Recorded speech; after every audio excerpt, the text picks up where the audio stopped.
살아계신 사랑의 주 하나님 아버지, 참으로 감사를 드립니다. 이 새벽에 우리를 불러주시니 정말 우리 가운데 하나님의 은혜를 부어주시옵소서.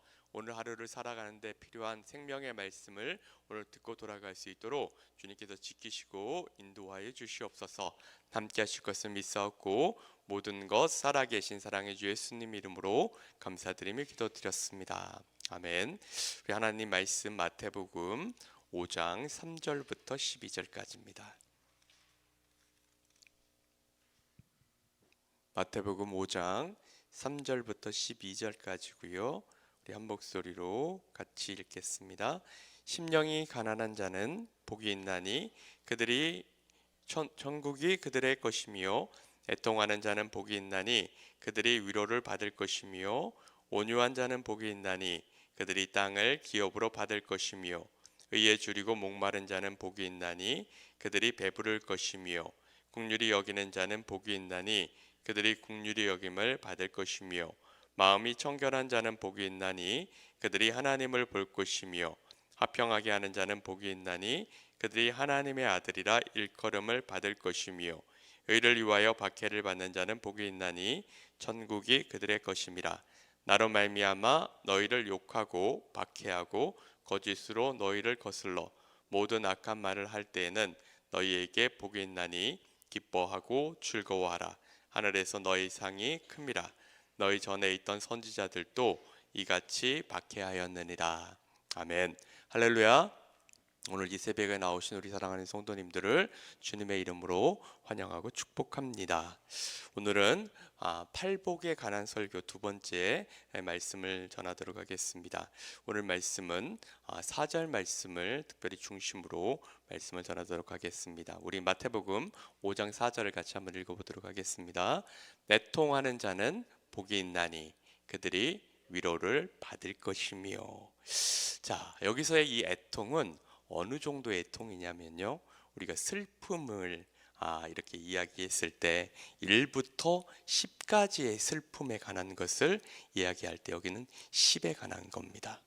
그러니까 주체할 수 없는, 막 내 이성을 잃어버릴 정도, 내 사랑하는 배우자가 마지막 장례를 치르고 화장장에 들어가는 그 앞에서의 절규, 내 부모님을 잃어버렸을 때 그 절규, 내가 원하고 원했던 그 재판의 결과가 나왔는데 내가 원했던 것과는 정반대가 되어져서 그 앞에서 부르짖는 절규, 내가 그토록 열심으로 다해서 사업했던 것이 파산하여서 이제는 모든 것이 다 물거품이 됐을 때의 절규, 난 이제 어떻게 살아가야 하나.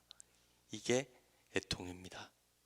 사실 애통이라고 하는 것은 내가 실패했다는 것을 나타내주는 그런 것입니다. 그런데 성경은 우리에게 뭐라고 얘기를 하고 있냐면 애통하는 자가 복이 있다는 것입니다. 그러면서 뭐라고 이야기를 하냐면 그들이 위로를 받을 것임이기 때문에 애통하는 자가 복이 있다라고 이야기를 합니다. 그렇다면 여기서 이 애통은 어떤 애통일까요? 이것은 일반적인 그런 애통이 아닙니다. 특별히 이 애통은 어떤 애통이냐면요, 먼저 나 자신을 바라보면서 애통하는 것이 애통입니다. 우리 시편 51편 1절부터 5절까지를 같이 한번 좀 읽어보도록 하겠습니다. 자, 하나님이여 주의 인자를 따라 내게 은혜를 베푸시며 주의 많은 긍휼을 따라 내 죄악을 지워주소서. 나의 죄악을 맑게 씻으시며 나의 죄를 깨끗이 제하소서. 무릇 나는 내 죄가를 아오나니 내 죄가 항상 내 앞에 있나이다. 내가 주께만 범죄하여 주의 목전에 악을 행하였사오니 주께서 말씀하실 때 의로우시다 하고 주께서 심판하실 때 순전하시다 하리이다. 내가 죄악 중에서 출생하였으며 어머니가 죄 중에서 나를 잉태하였나이다. 다윗에 관한 이야기죠. 다윗이 정말 승승장구를 하고 있다가 더 이상 전쟁에 나가지 않고 어느 날 오후에 이렇게 거리를 이렇게 돌아보고 있는데 눈에 들어오는 것이 있었습니다. 바세바의 목욕하는 장면을 보고 저 여인이 누구냐? 당신의 충신 우리아의 아내입니다. 데려오라. 그리고는 좋지 못한 부적절한 관계를 맺습니다. 그리고는 나중에 그 우리아를 전쟁터의 제1선에 보내서 죽게 만듭니다. 그러면서도 다윗은 크게 양심의 가책을 느끼지 못합니다. 우리아의 그 아내 밧세바를 자신의 아내로 맞이합니다.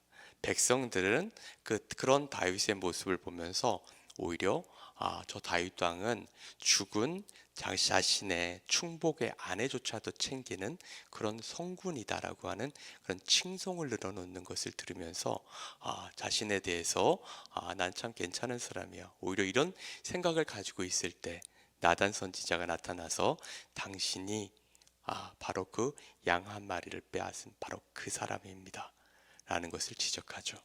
그때 다윗이 절규합니다. 자신의 죄성을 온몸으로 느끼게 되는 거예요.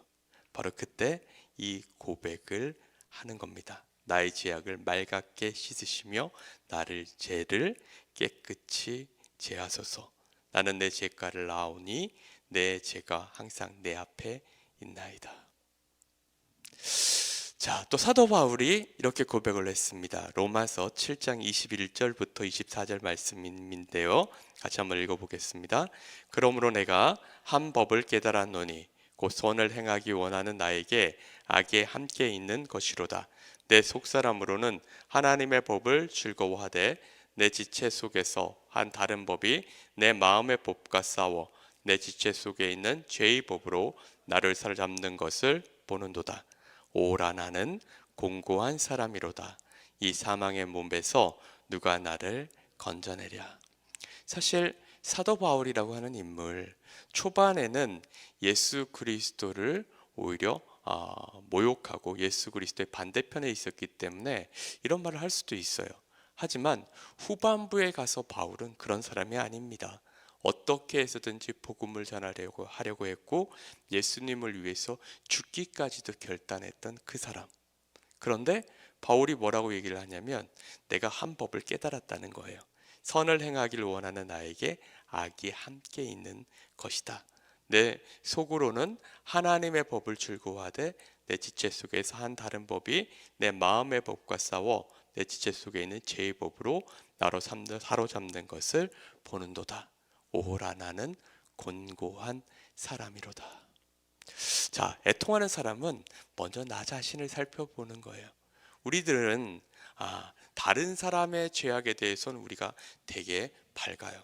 그런데 나 자신의 죄에 대해서는 잘 느끼지를 못해요.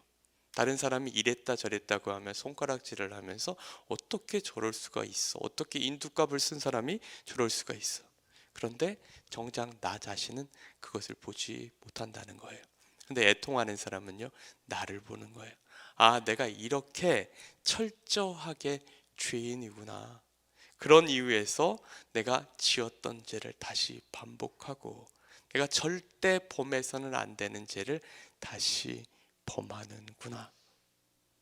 그런 까닭에 예수님께서 날 위해서 이 땅에 오셨고 십자가에 죽어주셨구나. 그러면서 예수님의 죽음을 생각하면서 자신의 가슴을 쥐어 뜯는 사람, 그 사람이 바로 애통하는 사람임을 온전히 기억하시기를 바랍니다. 또 애통하는 사람은 어떤 사람일까요? 요한복음 11장 32절부터 35절의 말씀을 같이 한번 읽겠습니다. 마리아가 예수 계신 곳에 가서 배웠고 그 발 앞에 엎드려 이르되 주께서 여기 계셨더라면 내 어머니가 죽지 아니하였겠나이다 하더라. 예수께서 그가 우는 것과 또 함께 온 유대인들이 우는 것을 보시고 심령이 비통히 여기시고 불쌍히 여기사 이르시되 그를 어디 두었느냐 이르되 주여 와서 보옵소서 하니 예수께서 눈물을 흘리시더라. 자, 나사로에 관한 이야기죠. 나사로가 병들었던 이야기를 듣고 예수님께서 즉시로 가지 않아요. 그리고 나서 이제 나사로가 자니 내가 가야겠다 하고 갔더니 마르다가 먼저 와서 이야기를 해요. 예수님이 여기 계셨다면 내 오라버니가 죽지 아니하였겠나이다. 그리고 다시 마리아의 앞에 갔더니 또 똑같은 말을 하는 거예요.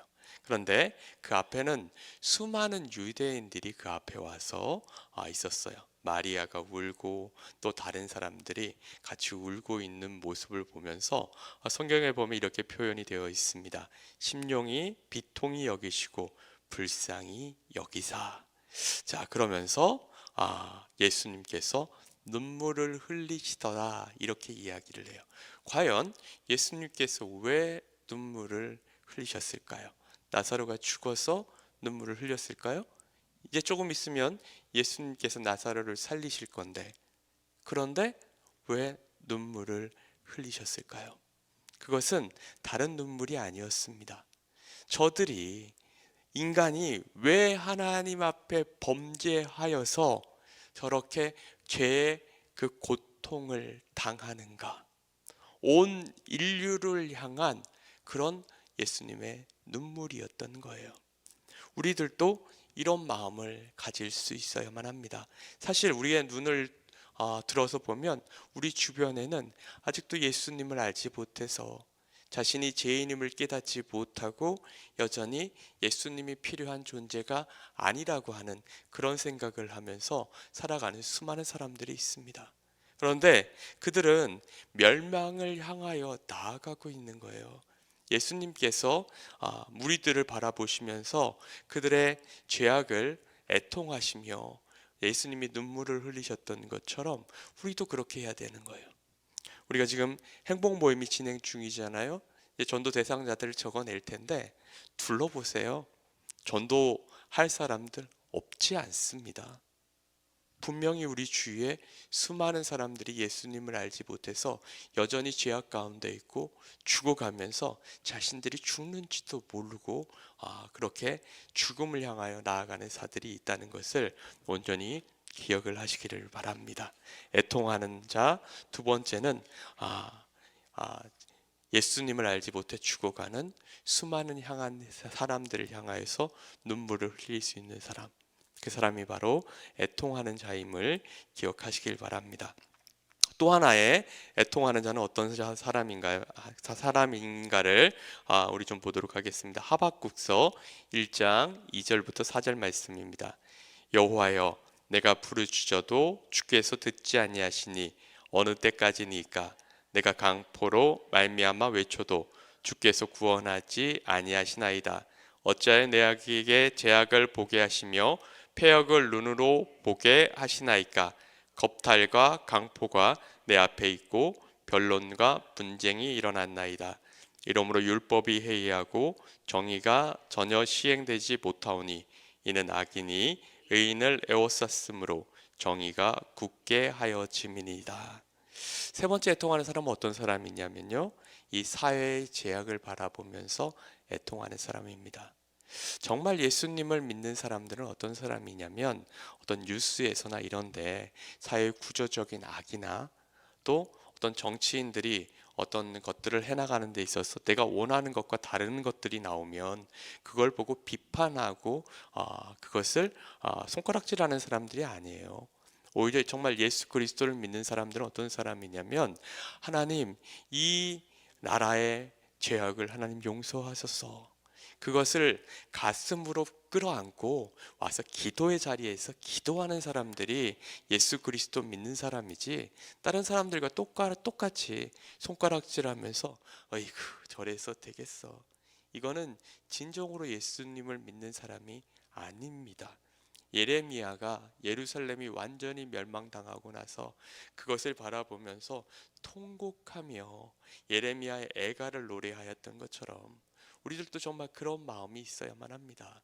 느헤미야가 예루살렘 성벽이 완전히 무너지고 그곳에 있던 사람들이 고난을 당한다라고 하는 이야기를 들었을 때 그것을 가지고 하나님 앞에 기도하면서 그들의 제약이 바로 나의 제약임을 고백하며 하나님, 이 민족을 불쌍히 여기시고 이 민족을 용서하시고 다시 한번 정말 일으켜 달라라고 하는 그런 기도를 했던 것처럼 우리도 그리할 수 있어야 함을 온전히 기억하시는 우리 사랑하는 성도님들 되시길 간절히 바랍니다.